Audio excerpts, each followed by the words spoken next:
$5 trillion आज एक target उसको हमारे सामने हमने रखा है। हमारे लिए $5 ट्रिलियन इकोनॉमी ये महज आंकड़ा नहीं है, बल्कि सामान्य भारतीय को सशक्त करने का माध्यम है। Hi everyone, there is absolutely no doubt that India will one day become a $5 trillion economy. Different people can have different perspectives about this issue that India will become a $5 trillion economy by 2030, 2040, 2050, whatever that number is. But one day India is going to hit that $5 trillion number. So a more relevant question here is that when India becomes a $5 trillion economy, what is going to happen to you and me? Will it solve major issues for Indians? For example, these days you would have seen that a lot of people in India are unemployed, and even good educated people. You would frequently see headlines like these, and this is from one of the Himachal Pradesh newspaper, where PhD qualified candidates were applying for peon jobs. Also, through this data, you can categorically see that a lot of students get frustrated in India and they go and leave India to settle abroad. If you study this data for the last 7-8 years, this number has almost doubled. So on this video, I'm going to help you understand three things. One, will we become a $5 trillion economy? Two, how soon we will become a $5 trillion economy? And what happens once we become a $5 trillion economy? Is job related problems in India going to go away? Will people have a good time in India? Will their wealth increase? So all good things, and will there be milk rivers flowing? So these are the questions that I will answer through this video. This video has been brought to you by Upgrad. More about them subsequently on the video. So the first key question is that can India become a $5 trillion economy? The answer is absolutely yes, that India will become a $5 trillion economy. Almost everyone, whether you speak with economists in India, whether you hear political commentators, whether you hear perspective of people from the government, whether you hear international perspective, everyone is saying that India will become a $5 trillion economy.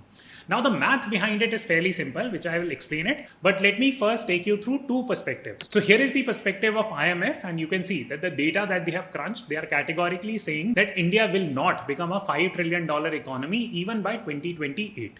It will reach close to 5 trillion, but by 2028, India is not going to hit that $5 trillion economy figure. On the flip side, if you hear the commentary of our chief economic advisor, he is of the view that, you know what, we are going to become a $5 trillion economy by 2026. So here is the math that he has given, and this is very interesting because I will explain you some economics behind it as well. So let's quickly understand the math behind his conviction. So he says that right now we are a $3.3 trillion economy, and even if we assume a 10% nominal growth rate, underlying the word nominal growth rate, then we will easily hit a $5 trillion mark by 2026. Now reading this, just reading the headline that, you know what, we'll become like a $5 trillion economy, people become super related. So let me help you understand the economics behind it. What is exactly meant by the math here?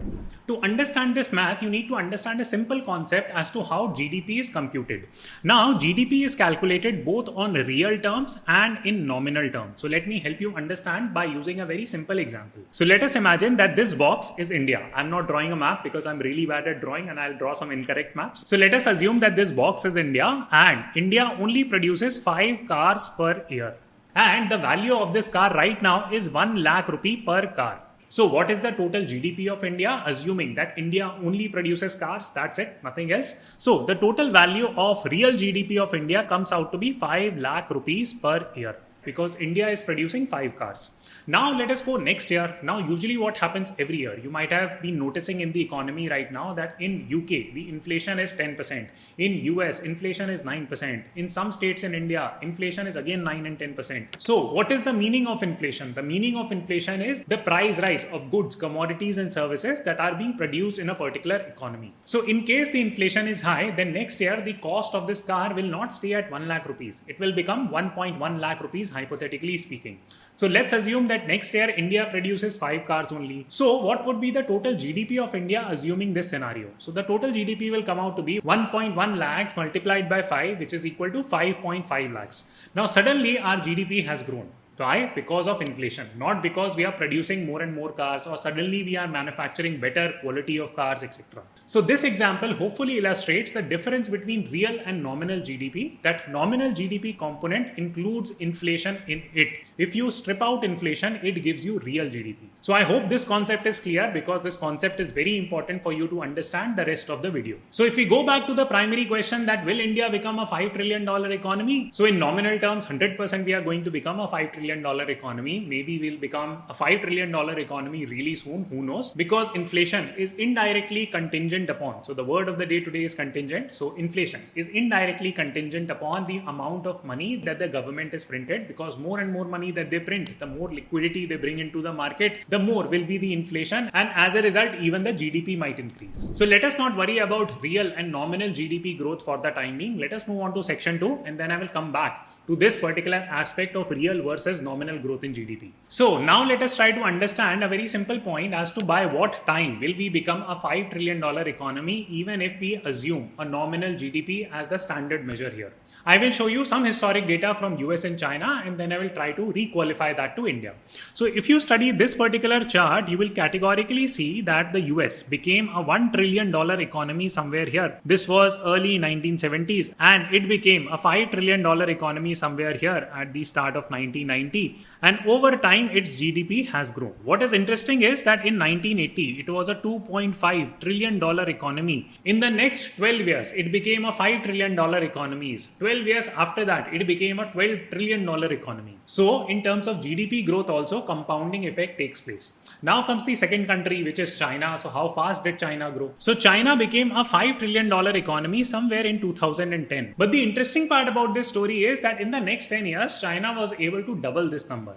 So bringing it back to India, that India right now is sitting at $3.3 trillion economy. Then will we become a $5 trillion economy by 26-27? The answer seems like a yes. Will we become a $10 trillion economy by approximately 2035? The answer again seems like a yes. So the statement here by the chief economic advisor is not incorrect. He has been getting a lot of heat for making that statement, but that statement is not incorrect if you study the data. So alright, great. New wealth is coming to India. Does that mean that you are going to become wealthier? Does that mean that people are going to get better jobs? So let us discuss that aspect now. Now, first and foremost, I will take you back to that real versus nominal GDP growth, and the numbers look really worrisome if you calculate the per capita GDP in real terms. So this is the entire historic graphic that you can see, and this is the per capita GDP of India in real and nominal terms. So let me just quickly flash this, and you can see that the numbers have been calculated as per the 2011-2012 data, keeping that as the base year. And if you compare this data to 2020, what you will find out is that in 2011-2012, if people were making 71,610 rupees as their per capita income, then yes, in nominal terms, they were able to double their salary to 145,679. But in real terms, what was the growth? The growth was approximately to 1 lakh rupees only. So within a span of roughly 10 years, so the actual or real growth in the salary was roughly 33% only. So is that good? Is that bad? So the answer is that this is not a very high rate of growth if you are considering a 10-year window. So let me now show you a couple of interesting data points that will give you more clarity about this real and nominal growth rate. So if you consider the gaps between the nominal and real GDP, what you will see is that this gap is increasing. So you will see that this gap used to be less, but now it has risen quite a lot. So why this gap has risen? The answer is high inflation. That in nominal terms, we are creating artificial growth through inflation, but in real terms, people are not getting as rich. Let me give you an example that you can relate with. For example, when I was in class 10th, 12th, it was very difficult to get 90% marks in boards. But nowadays, there has been an inflation that has happened in class 10th, 12th marks. And even if you get like 99.59% in CBSE class 12th exam, it will be unlikely that you will be able to get into a school like SRCC. So all the students who get 99% marks, they become very happy these days that, hey, you know what, I scored like a 99% marks. But the problem is that what are you going to do, or what is the actual utility of that 99% marks if you're not able to crack admissions into India's top colleges? So same is the difference in a $5 trillion economy built on nominal principle and real principle. So now you might have a natural question that, okay, great, I understand that this is fluff growth, but what brings in the real growth? What is it that a country needs to do in order to grow its economy in realistic or real terms? So in economic terms, they need to undertake something called as fixed capital formation. What that is, I will help you understand through a case study also. But for the time being, just quickly scan through this data. So this talks about fixed capital formation in the Indian economy over the last several years. And for the last 4-5 years, you will see that this is peaking out at roughly 45 lakh crore. So let me quickly explain what is meant by fixed capital formation. So fixed capital formation in easy to understand terms means that how much money the government is spending across different sectors which are productive sectors in the economy. They are creating infrastructure so that productivity improvement can take place. Think about it, and let's go back to the car example that I was giving earlier, that if India was producing 5 cars and every car was costing 1 lakh rupees, then the total GDP was 5 lakh rupees. Now one option to improve the GDP is that okay, you can keep on producing 5 cars only, but produce better quality cars that can be sold for, let's say, 2 lakh rupees per car. But how do you get to selling that car for 2 lakh rupees? For that, you will need to create better infrastructure. You will need to invest more in technology. You will need to invest more in manpower. So that in simple terms, and I'm oversimplifying here, is called as fixed capital formation. So this data is very worrying that India is not spending more, at least for the last 5-6 years, in terms of improving its fixed capital formation, which can lead to real GDP growth rate. So this is a very worrying sign, and let me show you some historic data around it by picking the example of China, which was the model of growth for the world in terms of fostering innovation and bringing in a lot of wealth. If you want to understand more about that topic, I had already done a separate case study on it. I will also link it down in the comment box.